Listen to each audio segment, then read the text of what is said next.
Start start होगा? हो गया जी स्टार्ट। जी बिस्मिल्लाहिर्रहमानिर्रहीम, अस्सलाम वालेकुम रहमतुल्लाहि व बरकातुहू। अब होगा सच का सामना के प्लेटफॉर्म से मैं हूँ राबिया जंजुआ और हम हैं पाकिस्तान। आज हम इकट्ठे हुए हैं एक बहुत ही खूबसूरत और बहुत ही प्यारा मौजू लेके और बहुत ही प्यारा प्रोग्राम लेके आए हैं। तो मैं सबसे पहले चाहती हूँ कि हमारे जितने भाई यहाँ मौजूद हैं वो सब जो हैं वो अपना अपना तारुफ करवा लें, ताकि हम जिस मौजू की तरफ आज हम इकट्ठे हुए हैं उस मौजू को लेके हम आगे चलें। तो सबसे पहले मैं अपनी आयशा बहन से शुरू करती हूँ बाजी से कि आप सबसे पहले अपना तारुफ करवाएं, तो साथ साथ फिर आप आगे जो है वो करते जाएं। बहुत शुक्रिया। अस्सलाम वालेकुम, मैं हूँ मिसेज़ आयशा तारिक। मैं पाकिस्तान की वाइस प्रेसिडेंट हूँ और हम जिस मकसद के लिए आज इकट्ठे हुए हैं वो बहुत ही प्यारा मकसद है और इंशाल्लाह हम उसमें कामयाब भी होंगे। बहुत शुक्रिया। आगे देखते हैं।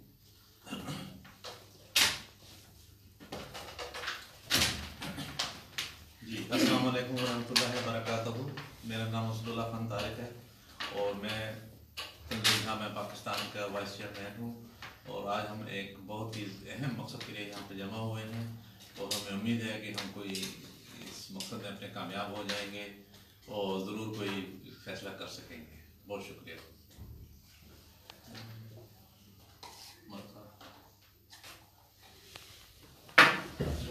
जी, मेरा नाम है। मैं खुदेदार तो नहीं हूँ, मैं पाकिस्तान के हूँ, लेकिन मैं इनके साथ हमेशा शामिल होता हूँ। ये नाम भी मेरा ही रखा हुआ है ज़मीन का। और अल्लाह के फजल से हम जहाँ भी पाकिस्तानियों को कोई मुश्किल होती है हम इकट्ठे होकर कॉन्फ्रेंस में पूरी कोशिश करते हैं।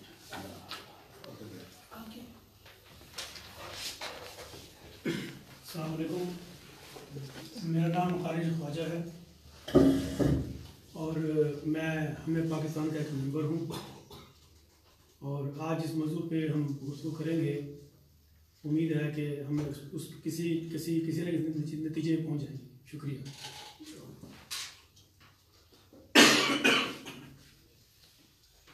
अस्सलाम वालेकुम, मेरा नाम है चौधरी मोहम्मद नवाज गुजर और इंशाल्लाह हम हैं पाकिस्तान। अस्सलाम वालेकुम, मेरा नाम अब्दुल गुजर है। मैं पाकिस्तान में भी सिपाही रहा हूँ, पाकिस्तान के लिए, और इधर भी सिपाही हूँ। पाकिस्तान की हर किस्म की कोशिश है किसी मर्द की परेशानी के हल करने के लिए। अताउल्लाह ढिल्लो, हम हैं पाकिस्तान। अस्सलाम वालेकुम, मैं शौकत भट्ट और ये है कि हम जिस मसले के लिए इकट्ठे हुए हैं, असल हमारी शनाख्त पाकिस्तान है। हम मुहब्ब वतन पाकिस्तान और ये है कि पाकिस्तान के साथ हमारे लिए डटते हैं, आइंदा भी डटते रहेंगे। अस्सलाम वालेकुम, मेरा नाम आमिर खान है। शुक्रिया। अस्सलाम वालेकुम वरहमतुल्लाहि व बरकातुहू। मेरा नाम फजलुर रहमान आमिर है। मैं टोरंटो कनाडा से आया हूँ और मेरी हर किस्म की नेक ख्वाहिशात इस तरजीम के साथ हैं कि अल्लाह ताला इस तरजीम को कामयाब और मुकम्मल कामयाबी से नवाजे। अस्सलाम वालेकुम, मेरा नाम गुलजार अहमद है और मैं हम हैं पाकिस्तान का सेक्रेटरी फिनांस और इंशाअल्लाह ताला हम जिस मकसद के लिए यहाँ इकट्ठे हुए हैं हम इंशाअल्लाह कोई ना कोई इसका हल जरूर ढूंढेंगे। शुक्रिया। अस्सलाम वालेकुम, मेरा नाम नईम गुजर है। हम हैं पाकिस्तान वाइस चेयरमैन।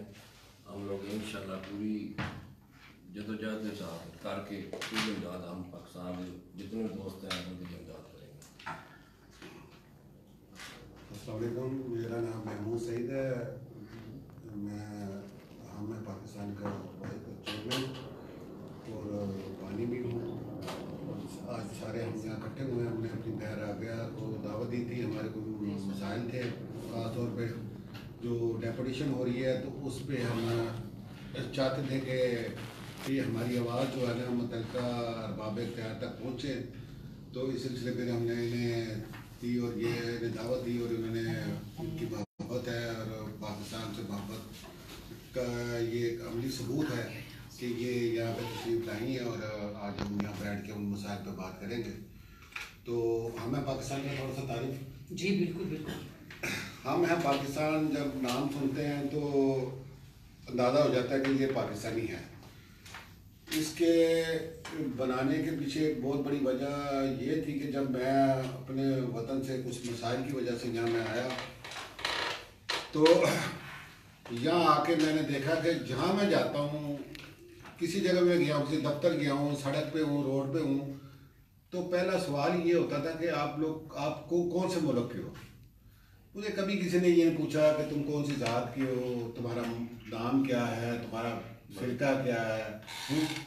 सबसे पहले ये सवाल होता था कि तुम कौन से मुल्क के हो, कौन सी कंट्री के हो। तो जारी बात हम पाकिस्तानी है तो हम कहते थे पाकिस्तान, तो फिर इससे मैं पाकिस्तानी हूँ, तो इससे वो अगर अच्छा या बुरा जो भी अमल मेरे जेल में आता है हम करते हैं तो एकदम वो ये तासुब पड़ता है ये पाकिस्तानी है।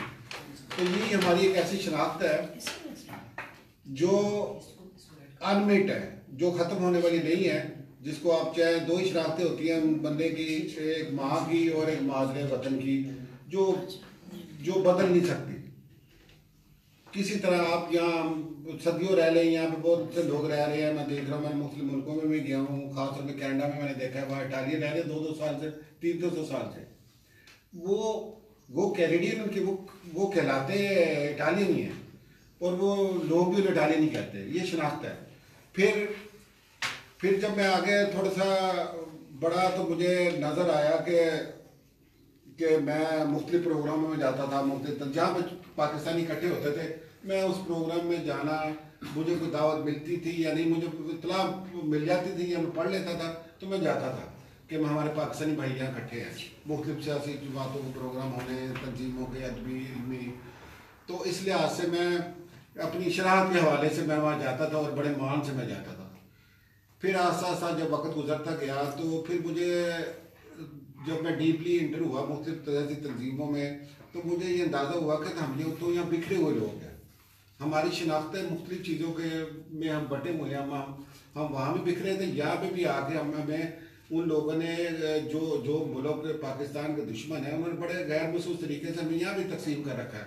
ये नून लीग है, ये PTI है, ये फलाना फिरका है, ये फलाना, ये मुसलमान है, ये काफर है, ये पीपल पार्टी है, ये मुल्क दुश्मन है, ये गद्दार है। अच्छा, ये हम आपस में बिखरे थे, लेकिन बाहर हमें लोग पाकिस्तानी कहते थे।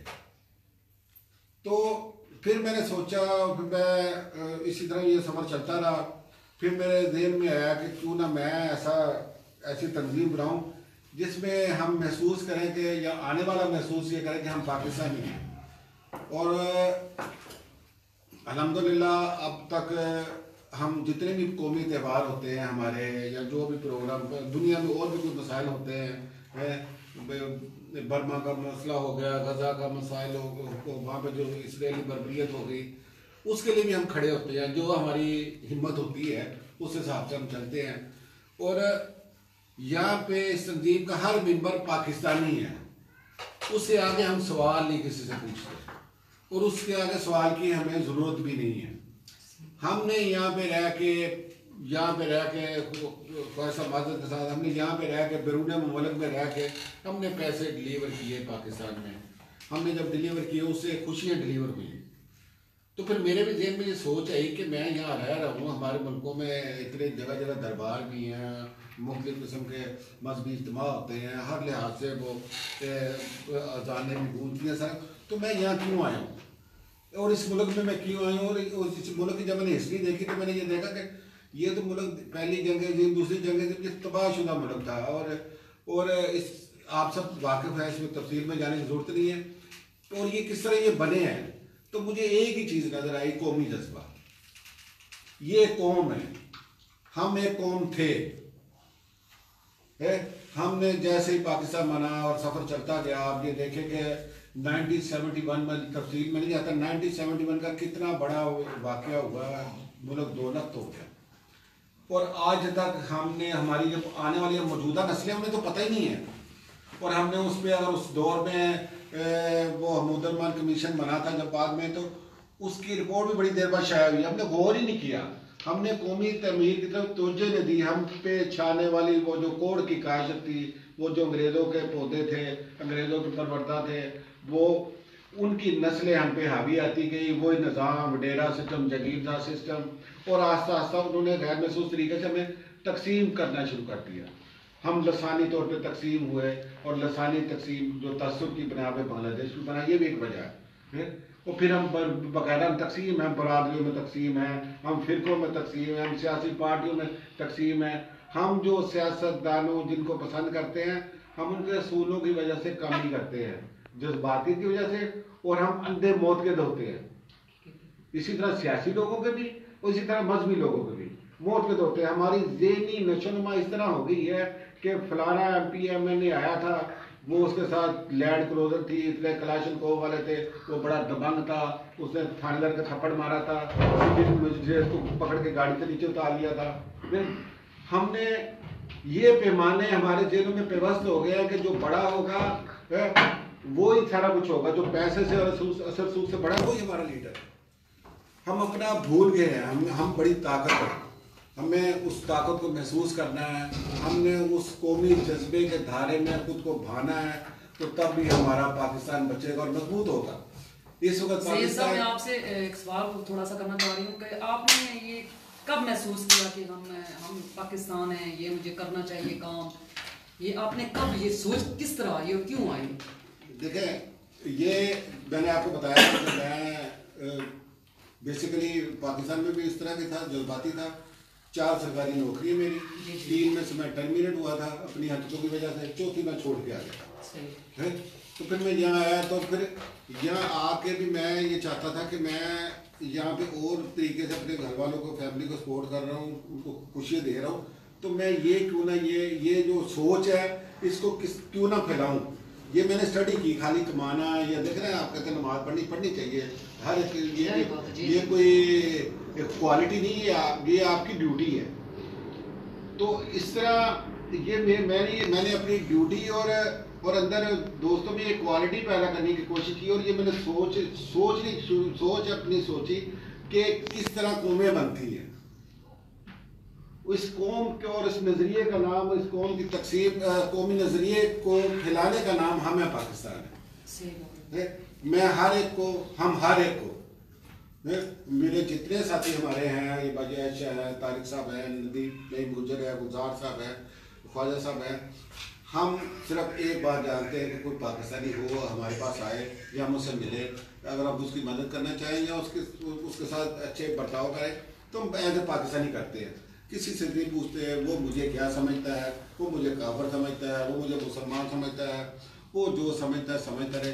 मैं एज ए पाकिस्तानी अपने मुल्क की खिदमत करूँगा। ये एक बुनियाद मैंने यहाँ पर रखी है, और ये इस बुनियाद पर अगर आप थोड़ा गौर करें, हिस्ट्री में जाएँ, तो सर सैयद अहमद खान ऑक्सफोर्ड में पढ़े हुए थे, यहाँ पढ़ के गए हैं, सरकारी नौकरी की है, और जब उन्होंने वहाँ पे हिंदुओं का अक्सरियत का जोम था, वो अक्सरियत में थे, उन्होंने ये देखा कि मुसलमान जो है ना वो बाहर खाते जा रहे हैं, हिंदू जो है वो चूँकि हुकूमत मुसलमानों से छीनी गई थी, हिंदू अपना एक बदला ले रहे हैं, और वो मुसलमानों के साथ लगे, वो जदीद तालीम भी हासिल कर रहे हैं, और हर एक शोबों में छा भी रहे हैं, असर सुख उनका ज़्यादा।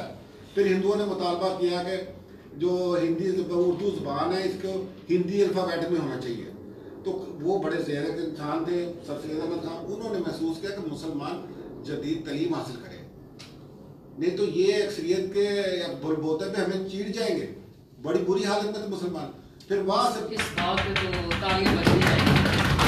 सर सैयद अहमद खान की जो आपने इतनी एक अच्छी शख्सियत का नाम लिया है। फिर देखिए अलीगढ़ स्कूल बना, वहाँ से मौलाना मोहम्मद अली जौहर भी वहीं पढ़े थे, और बड़े नाम है, बड़ी पनीर तैयार हुई थी जो आज़ादी के रहनुमा बने। यानी पाकिस्तान 1947 14 अगस्त को तकमील पाकिस्तान हुई है ना। ये हमारी खुशकिस्मती थी कि हमें कागज जैसे लीडर मुयसर आ गए, लेकिन इस तरीक में बड़े लोगों का हाथ है। वो एक बड़ा तवील सफ़र है जो स्टेप बाय स्टेप चलता जो बड़े बड़े नाम हैं, मौलाना असद मोहानी हैं, मौलाना मोहम्मद अली जौहर हैं, उन्होंने एक अखबार जो था उनका कामरेड अंग्रेज़ों के लिए सरदर्द बना हुआ था, वो उसमें अंग्रेज़ों के खिलाफ लिखा करते थे। अल्लामा इकबाल की शायरी ने लोगों को बेदार किया, जगाया मुसलमानों को कि दश्त है दरिया भी ना छोड़े हमने, बहरे जुल्मात में दौड़ा दिए घोड़े हमने। मुसलमानों को उनके अंदर है वो खुद ही पैदा करने की कोशिश की कि तुम लोग सोए हुए हो। वो एक शेर है उनका, मुझे सही तरह तो याद ही थोड़ा सा याद है कि लैला तू भी लैला की तरह है महमद नशीनों के, तुम मजनू हो लेकिन तुम अपनी भी बात देखो कि तुम भी लैला की तरह ही इंसान हो, तुम भी महलों में रहते हो, अपने आप को पहचानो। तो इसी तरह ये सफ़र जो तय हुआ पाकिस्तान का, ये एक बड़ा लंबा तवील सफ़र था जो अल्लामा इकबाल और बाद में कायद-ए-आज़म और कायद तकमील पाकिस्तान हुआ। तो उसमें जो लीडरान थे, अब मैं यही तो सोचता हूँ जो आपने सवाल किया कि क्यों आया। अब देखिए कायद-ए-आज़म भी बाहर पढ़े होते, बैरिस्टर यहाँ पे वो पढ़े थे, तो वो बहुत सारी अच्छी चीज़ें यहाँ ले गए, तो जो वहाँ उन्होंने वो तक बांटी है। तो ये मेरे लिए मेरा एक बैसियत है, फ़र्ज़ है, उस वतन का मैं बेटा हूँ, मेरा फ़र्ज़ है कि मैं जो अच्छी चीज़ है, जो अच्छी सोच है, जो मुझे यहाँ रह के कमज़ोरी, जितनी मेरी हिम्मत है, बसात है, मैं अपने वतन के लिए खिदमत करूँ, हम करते हैं।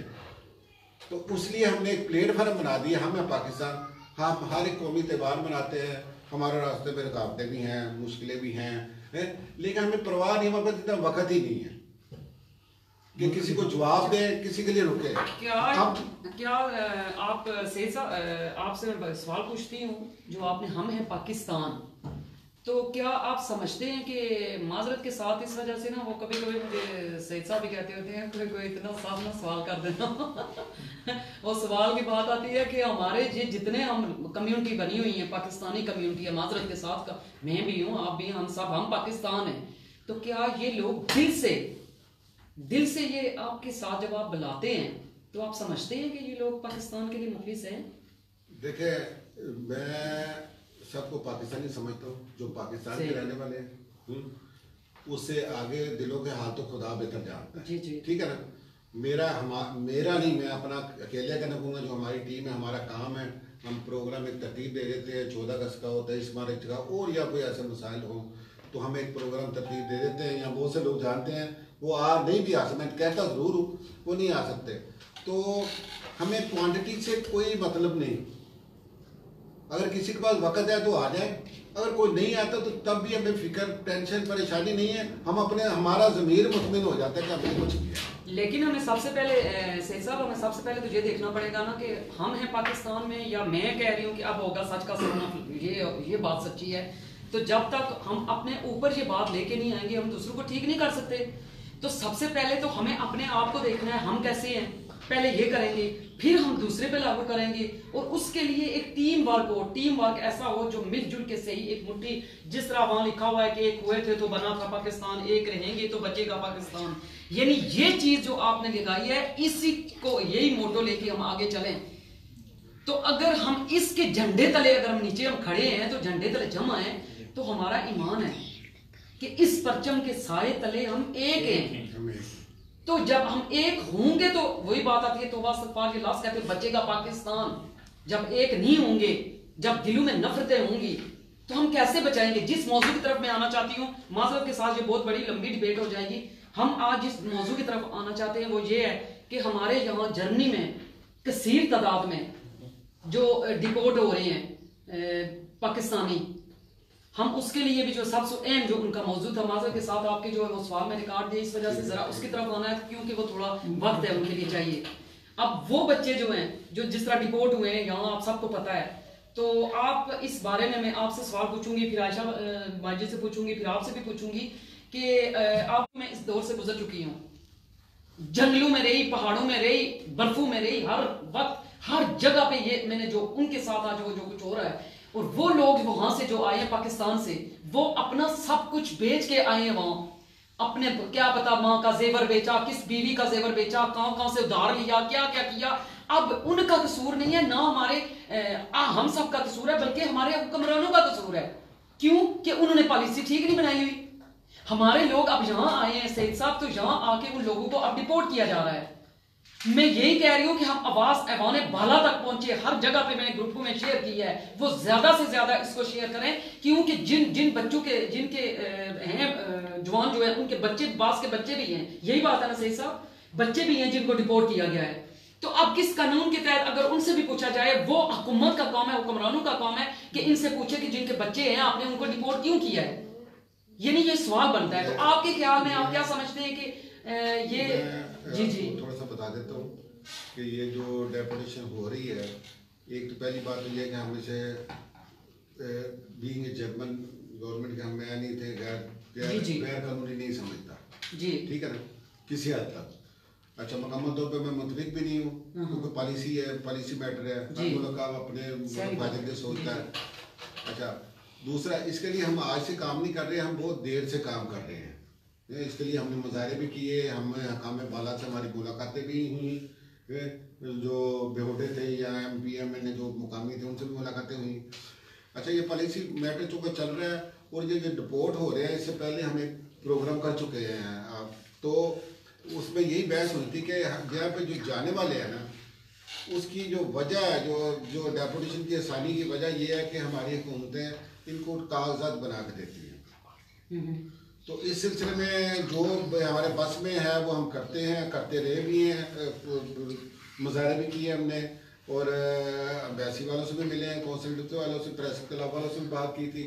अच्छा, और भी बहुत सारे लोग जो PTA के उमर डार साहब तशरीफ लाए थे, वहाँ उन्होंने मुझे बुलाया था, वहाँ भी मैंने उनसे ये तकरीर हुई थी, तो यही कहा था कि ये करें। अच्छा, इसी तरह जब ये आपकी थोड़ी सी बात काट रही हूँ, हमारे PTI ऑफिशियल है ना, यूरोप का जो है और पाकिस्तान में भी है, आप प्लीज जो हमारे इधर भाई बैठे हुए सब एक रिक्वेस्ट करेंगे उनसे कि आप अपने तरफ से कि हम आपसे रिक्वेस्ट करते हैं जी, जो आपने बात करनी है कि उनसे ऐवान बाला तक ये पहुंचे खबर। अच्छा, वो मैं जदोजहद की बात कर रहा था इस मामले में। हमारा पिछले जो ट्रांसपोर्ट के वजीर भी आए हुए थे कल परसों, तो जो जिन्होंने बुलाया था, जो ऑर्गेनाइजर थे, तो उन्हें भी मैंने रिक्वेस्ट की थी कि आप ये आए हुए थे, इनसे ये बात करें। जी जी। अच्छा, इसके अलावा जुल्फिकार बुखारी साहब से भी रब्ता हुआ, उन्होंने ये कहा, ये ब्रेकिंग न्यूज़ है, ये आप नोट करें, ये ब्रेकिंग न्यूज़ है। वो कहते हैं कि जी हमें ये हमारा मुआहदा नहीं है, ये पॉलिसी है। यूरोपीय यूनियन, जिस तरह ख्वाजा साहब ने पिछले आपसे आने से पहले बात की थी, ये पॉलिसी है कि ये अगर हम इस तरह ना करेंगे तो ये हमारे बिजनेस वीज़े और स्टूडेंट वीज़े पे हम असर पड़ेगा। अच्छा, ये उन्होंने वादा तौर पे बता दिया। जुल्फिकार बुखारी साहब से जो बात हुई है ना जी जी 2 दिन पहले, तो उन्होंने ये वादा तौर पे कह दिया कि ये पॉलिसी है। अच्छा, अब मैं ये दरख्वास्त ये करता हूँ जो अरबाब इख्तियार से, मादक के साथ मैं किसी सियासी जमात का परवाना जी बिल्कुल नहीं, हम तो मैं सिर्फ पाकिस्तान का दीवाना हूँ। तो मैं ये कहता हूँ कि ये हुकूमत में बहुत सी क्वालिटी के साथ एक बहुत बड़ी क्वालिटी है कि ये हुकूमत ने, मतलब वज़ीर-ए-आज़म पाकिस्तान ने बेशुमार यू टर्न लिए हैं, और मैं तो नहीं कहता, वो तो तस्दीक के लिहाज में कहते हैं, मिस्टर यू टर्न भी कहते हैं।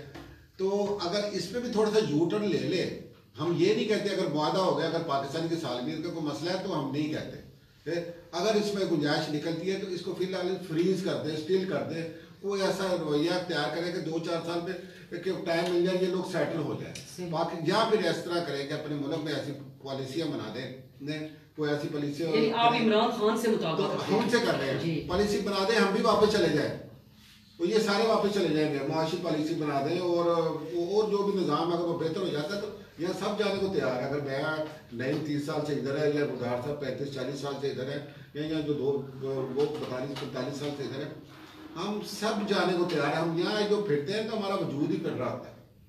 अगर हमें वहाँ तहफ़्फ़ुज़ और ये सारा सिस्टम में बेहतरी नज़र आएगी, या हमें कोई बिजनेस की सहूलतें मिलेंगी तो हम चले जाएंगे।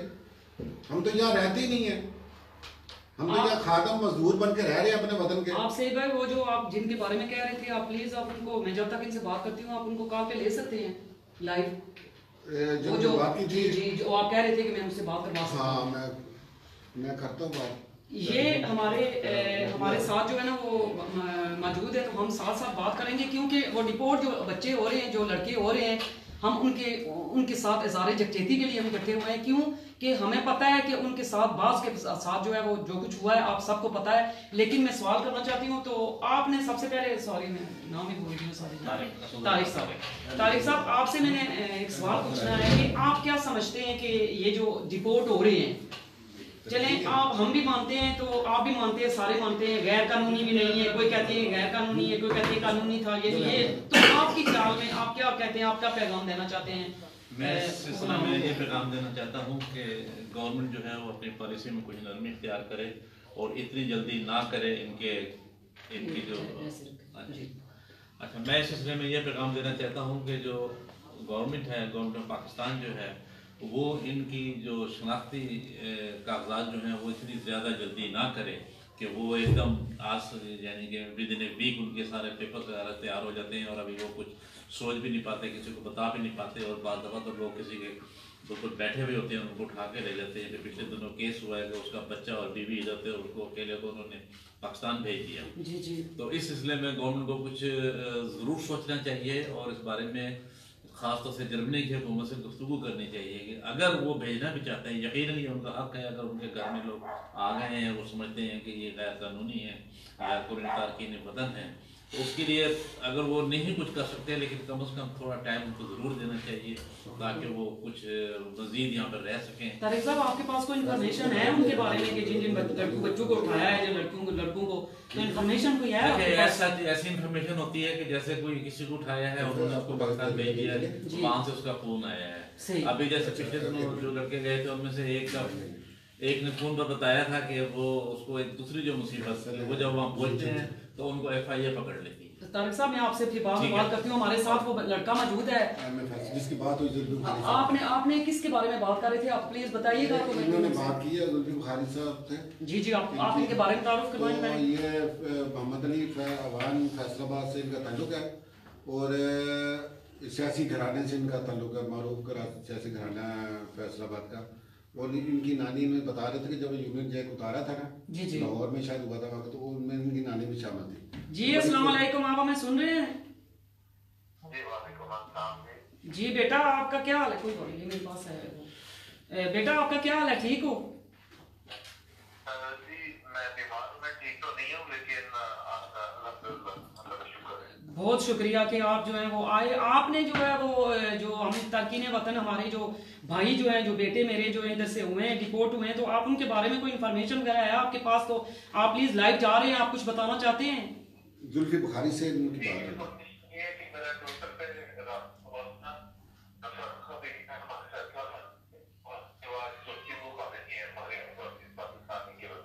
जी, जुल्फी बुखारी से हुआ था।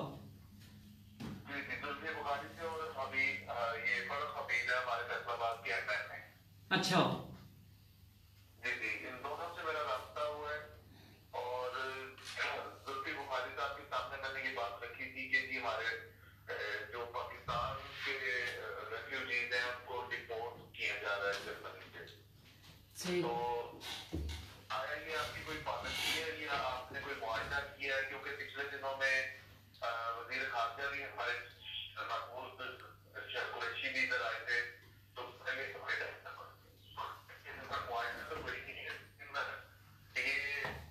अगर हम इनके साथ ताउन नहीं करते तो हमारे घर जो लीगल बंदे हैं उनके वीजों में और बिजनेस वीजों में, स्टूडेंट वीजों में, उनमें ये और यूनियन हमारे साथ फिर तजारत में इस तरह फिर वो सख्तियां करेंगे हमारे ऊपर। तो आपको बेटा क्या कहा था जुल्फी बुखारी साहब ने? वो जरा प्लीज वही वाली बात बतानी है जो उन्होंने की थी।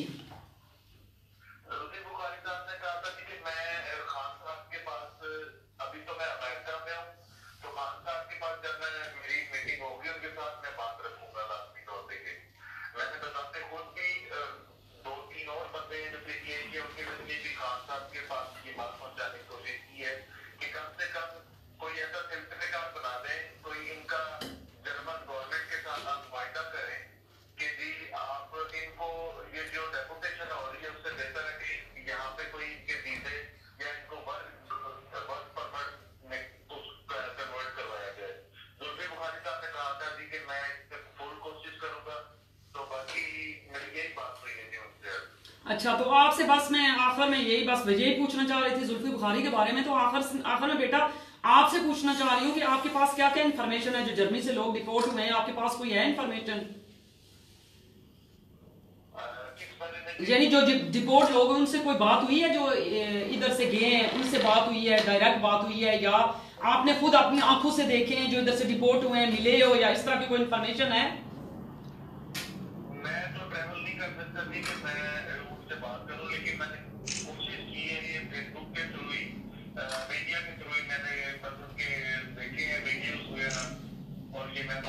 जरिए रास्ता करने की कोशिश की है उनसे, तो बेचारे वो मतलब कि परेशानी है उधर जाके भी, उनको एयरपोर्ट पे ही परेशानी का सामना करना पड़ता है, फंगे वगैरह मतलब कि पूछती है उनको, जेल में ले जाती है।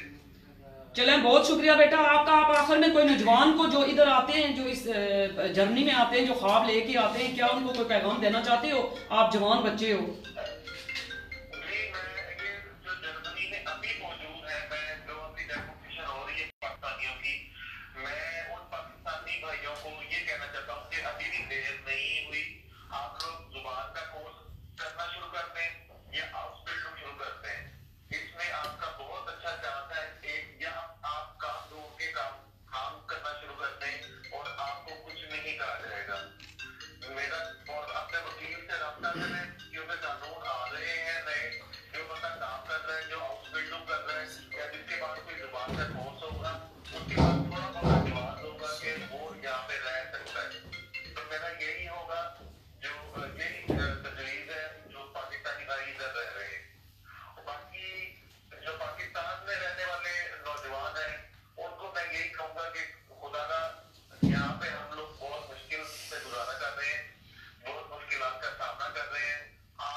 बहुत शुक्रिया, बहुत आपका शुक्रिया बेटा, बहुत शुक्रिया। अल्लाह हाफिज, बहुत शुक्रिया। ओके, अल्लाह हाफिज, अल्लाह हाफिज। जी अभी मुतारिक साहब, फिर मैं एक एक सवाल करके फिर जाती हूँ आगे, तो आप फिर से साहब के पास आती हूँ। तो आप बात कर रहे थे, अपनी जारी रखें वो जो आपके पास है, तो फिर मैं लेके जाती हूँ फिर आगे। जी कोई ऐसे डायरेक्ट इंफॉर्मेशन तो नहीं है, लेकिन ये एक सिर्फ टेलीफोन के बारे में इन्होंने बताया था, जो यहाँ से लड़का रिपोर्ट हुआ और उसने वहाँ पहुँच करके अपनी परेशानी का इजहार किया कि जैसे ही वो वहाँ से बाहर निकला, उसको FI वालों ने पकड़ा और उससे पैसे मांगे, उसने कुछ यूरोज उसको दिए हैं और उसके बाद वो जा सका। तो कम से कम अगर हुकूमत जो है पहले फर्स्ट स्टेप कम से कम ये कर दे कि जो बच्चे यहाँ से डिपोर्ट होते हैं, कम से कम उनके लिए आसानी पैदा कर दे, जैसे ही वहाँ पहुँचते हैं उनको मतलब आराम से उनकी इमिग्रेशन कर दे और उनको अपने अपने घरों को जाने दे, बजाय इसके कि जो उनके पास कुछ बच्चे कुछ पैसे हैं वो भी उनसे उनकी जेबें खाली कराने की कोशिश करे।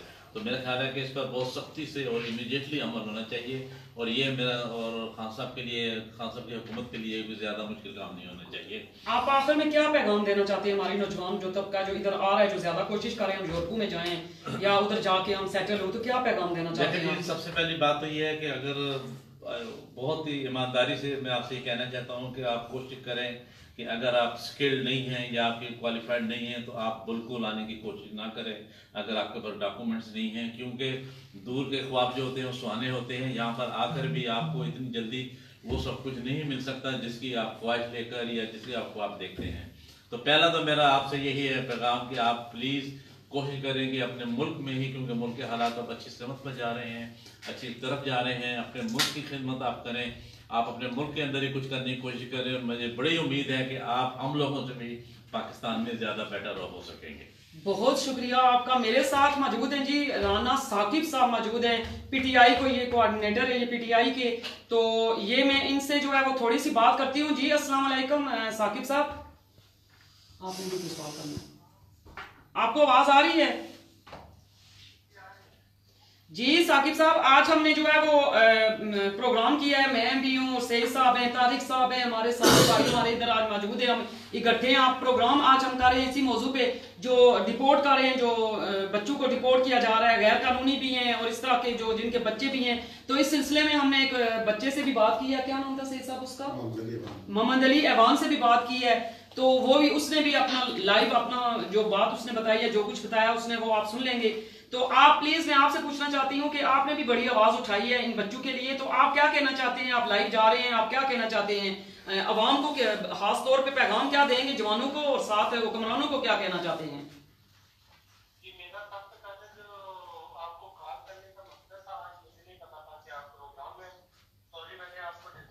कोई बात नहीं, इसी वजह से ले लिया है, कोई बात नहीं जी।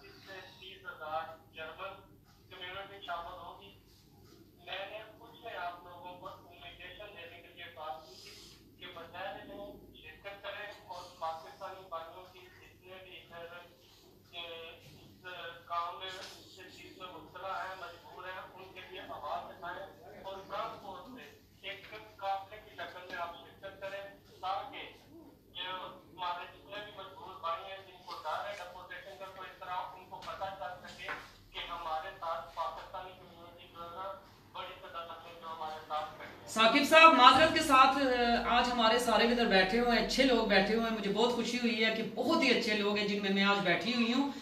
आपको पता है कि मैं तो, आप मेरे बारे में ज्यादा जानते हैं, मैं तो इस तरह के लोगों को पसंद नहीं करती। मैं उन्हीं को पसंद करती हूँ जो हमारे मुल्क के साथ मुखलिस हैं और जो अंदर से साफ हैं।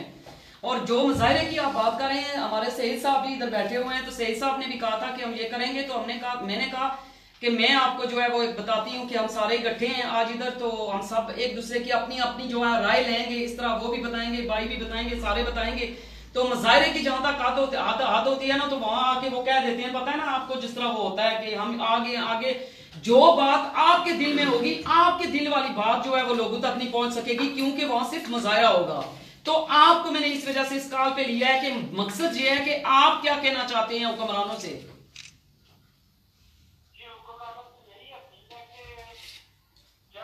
एक लड़का 14 साल की उम्र में जो पाकिस्तान से इधर को आता है बाहर की मुल्क में, उसका ना कुछ नासिकार तक होता है, ना तो उसका बेकार, ना कुछ बेकार होता है ना उसका। और जब उसको डिपोर्टेशन के लिए पकड़ा जाता है और उसको डिपोर्ट किया जाता है, पाकिस्तानी हुकूमत उससे ले रही है बगैर किसी हार्डी के। उसके पास कोई पासपोर्ट नहीं है, कोई शनाख्ती कार्ड नहीं है, कोई बेकार नहीं है, कोई उसके पास बर्थ सर्टिफिकेट नहीं है, लेकिन दिल के हमारी हुकूमत उसके ले रही है। मैं खुदा का पाकिस्तान की हुकूमत से यही अगर कोई इस तरह का कोई शिकायत है, तो अगर किसी बंदे का कोई रेजिडेंस है तो उसे आप लें। जो अगर कोई बंदा उधर जिसके पास पासपोर्ट नहीं है, नागरिक नहीं है, फिर भी उसको आप ले रहे हैं, सारा इस तरह की नहीं होनी है। ठीक है, अब आप सईद साहब आपसे कुछ पूछेंगे, सईद साहब को सवाल करेंगे। जी सईद साहब आप इनसे पूछें, ये क्योंकि ये यही करते हैं ना, यही काम आवाज उठाते हैं ना। जी जी खिदमत बड़ी काबिल तस्वीर है आपकी। जी जी मैं देखता रहता हूँ, बात मेरी उनसे होती रहती है, तो अच्छी बात है। ये भी एक कोशिश का हिस्सा है जो गुजारा कर रहे हैं, इससे भी फर्क पड़ेगा। लेकिन मैंने राणा साकिब साहब आपसे पहले भी मैंने इनसे दरख्वास्त की थी, क्योंकि ये PDA के ऑफिशियली कोऑर्डिनेटर है, जो वहाँ है जो ऑफिशियली है जर्मनी में, तो इनसे मैंने यही रिक्वेस्ट की थी कि आप PDA के जो रहनुमा हैं उन तक बात पहुँचाएँ, और उम्मीद है कि उन्होंने पहुँचाई भी होगी, ये कोशिश भी कर रहे हैं।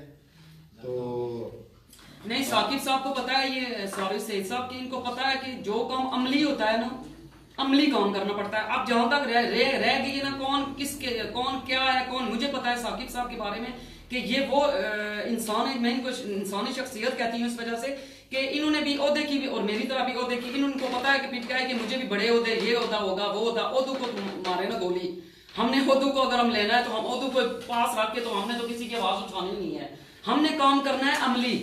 आपने अमली इनसे सवाल पूछे कि अमली क्या कर रहे हैं, आप अमली पूछे। अमली बात मेरी उनसे हुई थी।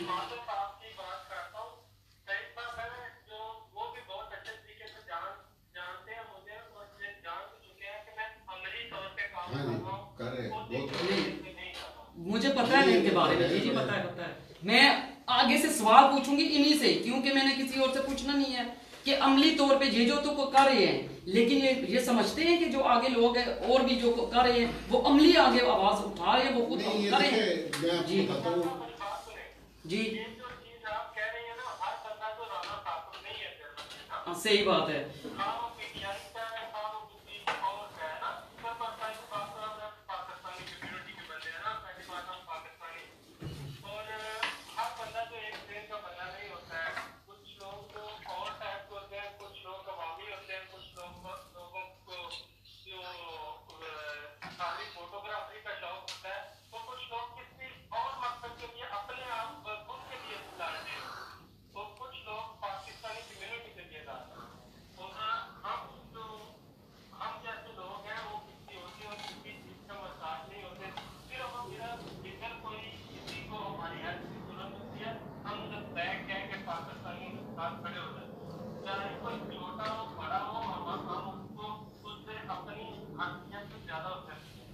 बहुत शुक्रिया आपका साकिब भाई, आपने जो है बहुत अच्छे अंदाज में बात की है और बहुत खूबसूरत पैगाम दिया है, क्योंकि हमारे साथ बहुत से बैठे हुए हैं, तो उनको भी मैं वक्त दूंगी कि साथ वो भी सवाल एक सवाल करती जाऊँ, वो बताती जाऊँ, वो बताते जाए कि क्या करना है। तो आप आखिर में नौजवानों को क्या पैगाम, मैंने सवाल था वो शार सा दे के मैं फिर आपसे माजरत चाहूंगी, बंद करूंगी।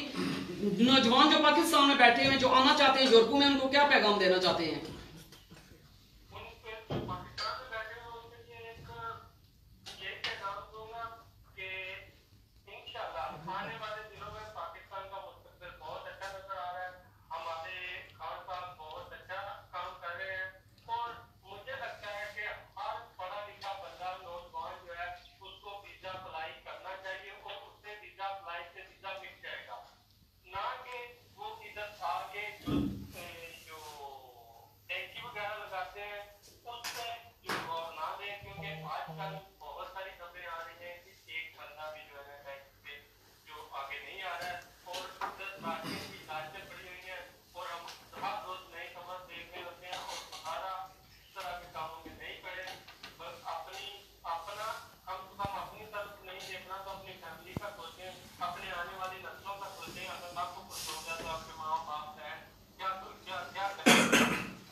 बहुत शुक्रिया जी,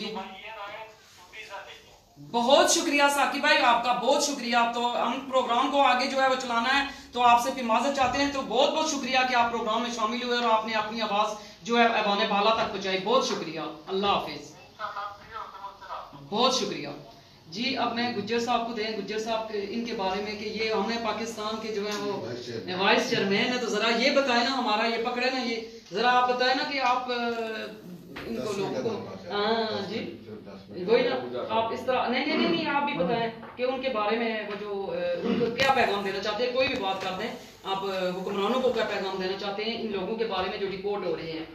ये पूरी हेल्प करें जितनी हो सकती है, गवर्नमेंट की यही पॉलिसी होनी चाहिए।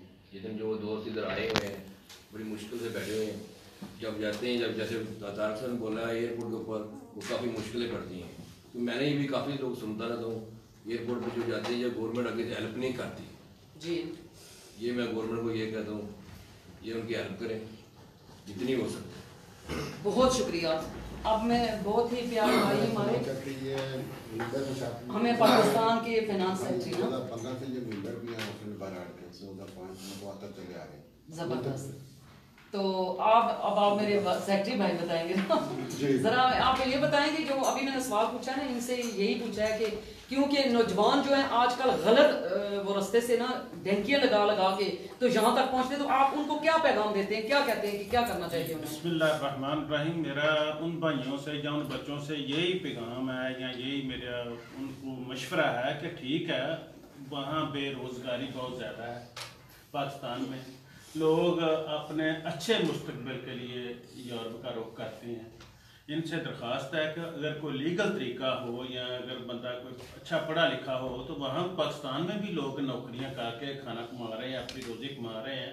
ठीक है, यूरोप में आना है आएँ, लेकिन कोशिश करें कि अच्छे तरीके से लीगल तरीके से वीज़ा लेके आएँ। बाकी दूसरी बात ये है कि जो हमारे लोग यहाँ से डिपोर्ट होकर पाकिस्तान एयरपोर्ट पर जब पहुँचते हैं, तो गवर्नमेंट को चाहिए कि उनके लिए लहदा कोई सेल बना दें, यानी कि उनको चलो अगर जर्मन गवर्नमेंट जो बंदा डिपोर्ट करती है या प्राइवेटली जो बंदा जाना चाहता है उसको कुछ थोड़े बहुत पैसे देती है, लेकिन वो हमारे जो डाकू तो नहीं मैं कह सकता, ये अल्फाज सख्त है, लेकिन उनको चाहिए कि उनके लिए खुदा तरसी करें कि जो उनके पास टैक्सी का किराया या घर जाने का किराया हो तो उनके पास रहने दें।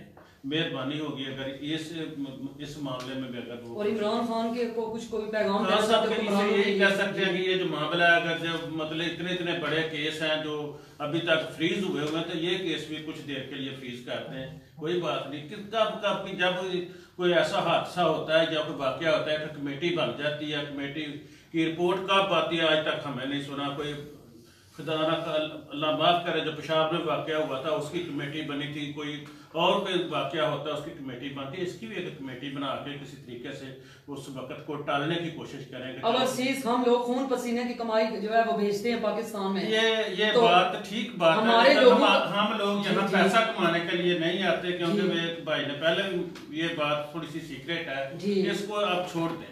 ये पंजाबी में कहते हैं ना, जब इंसान मूंजी लगाता है, पनीरी लगाता है, तो उसको जो पानी डलता है ना, उसके साथ जो घास बूट होता है ना, उसको भी पानी चला जाता है, वो एक अलहदा खेमा है, वो एक अलहदा चीज़ है। लेकिन बात यह है कि अगर एक बंदा अपने मुस्तकबिल के लिए आता है कि चलो मैं यूरोप जाता हूँ, लेकिन वो आए, उसका हक है, जो जैसे भी आता आए, लेकिन खुदा के वास्ते वो ये टैंकी लगा के ना आए। आप जो कल 3-4 दिन पहले भी तुर्की में से वो यूनान जाते हुए एक वो शिप जो है वो जाया हुआ है, उसमें बहुत सी जाने, वही बात है ना कि वो गलत रास्ते से आते हैं, लेकिन तो गलत रास्ते से आते हैं, वो उनकी डेथ हो जाती है। ऐसे ना है, ऐसे ना अपनी जान को तली के ऊपर रख के ना जाए। अल्लाह राज़िक है, अल्लाह ताला ने जो रिज़्क आपकी मुकद्दर में लिखा हुआ है तो उधर भी आपको रिज़्क मिलेगा।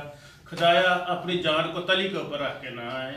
आप आए, आपका हक बनता है, लेकिन किसी लीगल तरीके से या अच्छे वीजे के साथ आए तो चलो अल्लाह ताला आपकी मदद करेगा। लेकिन आप साथ फिर भी ये कहते हैं इसके ऊपर भी एक कमेटी बना दें, तो कमेटी ने फैसला क्या करना है, इसको थोड़ा फ्रीज कर दें, चलो को थोड़ा टाइम गुजर जाए। थैंक यू, बहुत शुक्रिया जी। 5 मिनट तक बंद करते हैं। ख्वाजा साहब ठीक है, साथ आप कोई बात करना चाहते हैं प्लीज, तो आप ख्वाजा साहब कर देते हैं। 1 मिनट उन्होंने दियो, ये मेहमान पाकिस्तान से आए हैं। मैं पाकिस्तानियों से ये अपील करता हूँ कि आप थोड़ी सी हिम्मत और थोड़ी सी कोशिश करें और लीगल तरीके से मेरी तरह आ सकते हैं। मैं हर साल 2 दफा आया हूँ और जाता हूँ, कोई मसला नहीं है, सिर्फ हमारे पास इल्म नहीं है जिसकी वजह से हम मार खाते हैं, वरना जर्मनी में आना लीगल तरीके से कोई मुश्किल नहीं।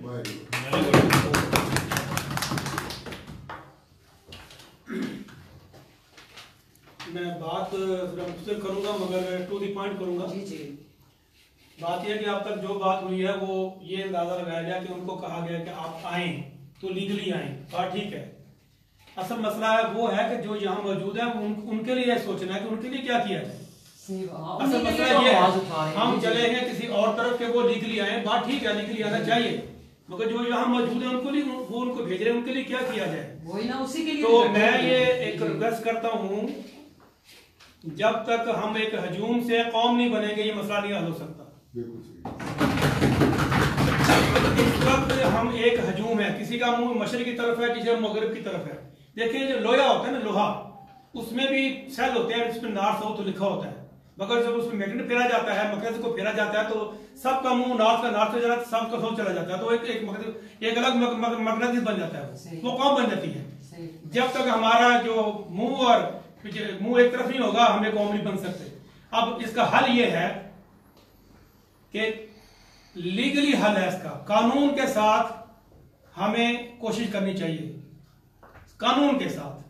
उनके केस हुए हैं नहीं हुए हैं, जो कंडीशन भी है, जब तक हम कानून के साथ इस मसले को नहीं उठाएंगे हम नाकाम रहेंगे। मेरी बात आप लिख लें, क्यों कि ये एहतजाज करने से कानून चेंज नहीं होते। सही, बिल्कुल यही मैं भी कह रहा हूं। आपके नारे लगाने से कानून चेंज नहीं होते। मैं यही कह रहा हूं। कानून बनाती है पार्लियामेंट। बिल्कुल, हम उनको रिक्वेस्ट कर सकते हैं, कानून के मुताबिक इनसे रिक्वेस्ट करें, कानून के मुताबिक वकील करें, कानून के मुताबिक वकील हमारी आगे जाके बात को बयान करें, आगे कोर्ट में बात जाए, भले उनको केस हुए हैं नहीं है, जो भी यही अगली काम है, अगली काम ये है। उसके लिए पैसा चाहिए और कोशिश करें कि जो लोग पैसा दे सकते हैं कमेटी बनाएं, उनका हेड बनाएं, एक काबिल वकील करें, भले वकीलों की कंपनी हायर करें। इन बच्चों के लिए आप लड़े, मगर कानूनी तौर पर लड़ें, बिल्कुल गैर कानूनी नहीं लड़ना। गैर कानूनी यानी वही जो अभी आपने कहा ना, नारे और वो कुछ नहीं होगा। और बराए मेहरबानी आप आए जरूर। अभी आप ढलो साहब ने कहा कि मैं 2 दफा आया हूँ, साल में आया हूँ, आए हैं वो, मगर लीगली आए हैं। आप आ सकते हैं अगर आप इनकी पूरी शराइत पूरी करें, आपको वीजा मिल सकता है। वीजा कोई मना नहीं है।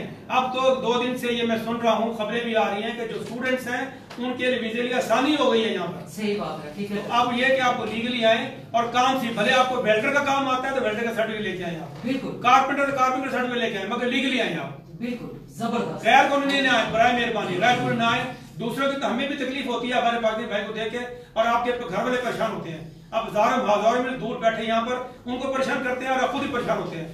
खुदा के लिए कानून के साथ आए आप। सर जी, मैंने आपसे एक आखिरी सवाल करना है, एक शॉर्ट सा, कि वो अभी जो हमारे पाकिस्तानी और इंडियन पकड़े गए हैं ना, वो उसके बारे में थोड़ा सा बताना था कि वो आप उनके बारे में क्या कहते हैं कि जो पकड़े गए हैं, जो गैर यानी बुल्गारिया और वो सारे लाते थे और उर्दू को जिस तरह करते थे, तो वो खबर आई है नहीं, वो इस वजह से ना वो एक शार से बताना चाहती हूँ, आप उन पाकिस्तानियों को क्या बात ये कि आपने एक तरफा बात सुनी है, ये जी कोशिश करें कि उनसे उनका भी आगे बोले आप। नहीं, आप उन लोगों को क्या कहते हैं खुदा के लिए ये बातें अगर सही है तो कहना है सबूत से। मुझे नहीं पता। बात ये है कि जो बात हम तक पहुंची है वो एक तरफा है। नहीं, यही तो पूछ रही हूं, मुझे इसलिए नहीं पता। मेरे बात वही पहुंची है जो आप तक पहुंची है। तो आप जो फैला रहे फिर उनको कह रहे हैं ना। अब जिनके साथ ये गुजरी है उनके साथ फोन करें, उनसे इंटरव्यू ले, बात असल में क्या है अब बात के सामने आ जाएगी। कभी एक तरफा न सुने। नहीं, तो ये बात होती नहीं। हम तो इंशाल्लाह बहुत शुक्रिया आपका।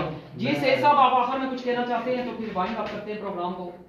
जी, जिस तरह ख्वाजा साहब ने बात की और सब दोस्तों ने मशहूर मेरे ये सारी डिस्कस हुई थी, तो हम वकील करवाएंगे। पहले भी हमने कोई वकील से बात की थी, मीटिंग हुई थी, उसे प्रोटेक्शन का कहा था। जी जी। और ये ख्वाजा साहब ने हमारी काफ़ी सारी रहनुमाई की इस लिहाज से, तो हमने इसको अमली जमा बनाने की कोशिश की, फिर किसी वजह से वो रुक गया, तो हम इसको दोबारा करेंगे। आपसे पहले ये तारिक साहब जो हमारे जनरल सेक्रेटरी उन्होंने बात की थी, तो अब थोड़ा वक्त थोड़ा है तो मैं आप कुछ कहना चाहते हैं तो फिर वाइंड अप करेंगे यहीं पे। जी, मैं सब को यही कहना चाहता हूँ, वही पैगाम है कि हम पाकिस्तानी बने या खुदारा सिर्फ पाकिस्तानी बने और एक दूसरे की हैसियत है पाकिस्तानी मदद करें। एक पाकिस्तानी की मदद पाकिस्तान दूसरे पाकिस्तानी की मदद करना पाकिस्तान को मजबूत करने के मुताबिक है। तो चंद शेर पढ़ूंगा। एक अहद किया था लाखों ने, एक अहद किया था लाखों ने इस पाक वतन की मिट्टी से, वो अहद हमें फिर करना है। एक अहद किया था लाखों ने इस पाक वतन की मिट्टी से, वो अहद हमें फिर करना है। इस देश की खातिर मरना है, इस देश की खातिर मरना है, इस देश की खातिर जीना है, वो अहद हमें फिर करना है। पाकिस्तान जिंदाबाद। माशाअल्लाह। आप आखिर में करें, फिर मैं बात करके क्लोज करते हैं। जी, वैसे तो प्रोग्राम अपने दौर से नमो साहब ने ख़त्म कर दिया है, लेकिन मैं सिर्फ एक इंफॉर्मेशन जो है सबके साथ खासतौर से पाकिस्तान में नौजवानों का शेयर करना चाहता हूँ कि जर्मनी में काम करने पर पाबंदी नहीं है फॉरेनर्स के लिए। ये आप अपने जहन में बात बगौर अपना उसको तय कर लें कि पाकिस्तान, अगर आप पाकिस्तान से आना चाहते हैं और अगर आपके पास मिसाल के तौर पर दो शोबाजात ऐसे हैं जिसमें कि आपको यहाँ पे नौकरी के बहुत मौके हैं और आप लीगल तरीके से आ सकते हैं। एक तो यहाँ पर जैसे ये मेल नर्सेज या हॉस्पिटल में जो जॉब्स हैं वो हर वक्त खुली हैं। आप देख लेंगे यहाँ पर इंडिया से बहुत लोग आते हैं, लेकिन हमारे पाकिस्तान से औरत या मर्द बिल्कुल नहीं आते। अगर वो कभी वहाँ से अप्लाई करें, आपको हैरानी होगी कि आपको यहाँ पर जॉब मिल सकती है। अगर वहाँ पर जॉब किसी अच्छी जगह आपने ऐसी जगह अप्लाई कर दिया जहाँ पर की जगह खाली थी। और दूसरी बात यह है कि आईटी के अंदर इन लोगों को बहुत लोगों की ज़रूरत है। और जहाँ तक मेरी इन्फॉर्मेशन है, बल्कि एक जगह जहाँ मेरा बेटा काम करता है वहाँ पर वो जो कंपनी है उसने पाकिस्तानियों को पाकिस्तान में जॉब दी हुई है, वो पाकिस्तान से बैठकर काम करते हैं इन कंपनियों का। जी जी। तो मेरा मतलब है कि लोग आप लोगों से मालूमात शेयर नहीं करते हैं। आईटी के अंदर अगर आप लोगों की क्वालिफिकेशन है, इंडिया से इतने ज़्यादा लोग आते हैं, उनको कोई वीज़ा का प्रॉब्लम भी नहीं है। आप भी देखें, आप गूगल करें, आपको पता लगेगा कितने वैकेंसीज अवेलेबल हैं और आपको इस शोबे में बआसानी जॉब भी मिल सकती है और आपको बआसानी इसके बाद वीज़ा भी। तो मेरा ख्याल है कि ये दो जो शोबे हैं, खासतौर से जो हॉस्पिटल का करेंगे ना उसका लेके पर्सोनल जो होता है, यहाँ पे इसकी बड़ी शॉर्टेज है। जी जी। और मुझे हैरानी है कि पाकिस्तान से कोई नहीं आता, लेकिन हॉस्पिटल आप उनको उसमें बताए ना उर्दू में के जो नर्सिंग स्टाफ या male nurse, female nurse, paramedical staff जो है इसकी यहाँ पर बहुत ज्यादा जरूरत है। हर जगह पर यहाँ पर ओल्ड हाउसेज हैं, यहाँ पे लोग नहीं मिलते हैं इनको। और आप देखें, अगर आप अप्लाई करेंगे आपको, क्योंकि मेरे एक दफा हस्बैंड बिहोडे में किसी से बात हुई थी, उसने कहा था कि यहाँ पर वर्क परमिट की कोई प्रॉब्लम नहीं है, प्रोवाइडेड कि वो काम जो है वो यहाँ पर मौजूद हो और वो हमारे पास उसके लिए लोग ना मौजूद हो। और ये दो शोबे ऐसे हैं जिनके लिए लोग यहाँ मौजूद नहीं है। तो मेरा ख्याल है कि इसके अंदर काफी लोगों की खपत हो सकती है। आप ट्राई करें। शुक्रिया, खुदा हाफिज़, पाकिस्तान जिंदाबाद। बहुत शुक्रिया जी। मैं अभी जितने हमारे भाई बैठे हुए थे, मैं सबका तहे दिल से शुक्रिया अदा करती हूँ। आप सब ने बहुत खूबसूरत अंदाज में जो अपनी अपनी बात रखी है, तो मैं हमेशा जो है वो अपने उसके लिए, अभी जो आपने बात की थी तो उस बात को मैं थोड़ी सी करती हूँ, क्लोज करूँगी अभी कि कभी भी कोई बात जब एक तरफ से सुनते हैं तो मैं आपको प्लीज कह रही हूँ, हमारे जर्मन में रहने वाले जितने लोग हैं जो सुन रहे हैं या पाकिस्तान में या कोई भी हैं, तो प्लीज आप ये हमारी इंटरनेशनल सतह तक आवाज जा रही है, आप ये करें कि कोशिश करें कि जब एक आपको तरफ से बात पता चलती है उसको खबर लगा के आप ना पेश करें, बल्कि दूसरी तरफ से भी आप सुने तो फिर खबर बनाएं, तब जा मजा आता है उस खबर का। एक उसके लिए मैं कहती हूं कि इधर और ते उधर और एरा फेरियां सब चंगियां नहीं, इधर और ते उधर और एरा फेरियां सब चंगियां नहीं, वक्त गुजर जांदा गल याद रहंदी, सदा रहंदियां नहीं चन जी तंगियां नहीं, तू जान न जान एहसान साडा असी गल दवावां कदी मंगियां नहीं। और अपने आप के लिए ये आपकी सिर्फ कब्र को देख के आप हमेशा जिंदगी में जिंदगी गुजारें। एक शेर इस पे इख्तिताम करूंगी कि दुनिया उत्ते रख फकीरा ऐसा बेनकलौन, दुनिया उत्ते रख फकीरा ऐसा बेनकलौन, तू आवे ते हसन सारे तू जावे ते रौन। इसी के साथ के साथ इंशाअल्लाह से भाई से हम इकट्ठे होके सब हम इकट्ठे भाई होके कोई और नया मौजू लेके आएंगे। इसी के साथ राबिया जंजुआ को इजाजत दीजिए। अल्लाह हाफिज।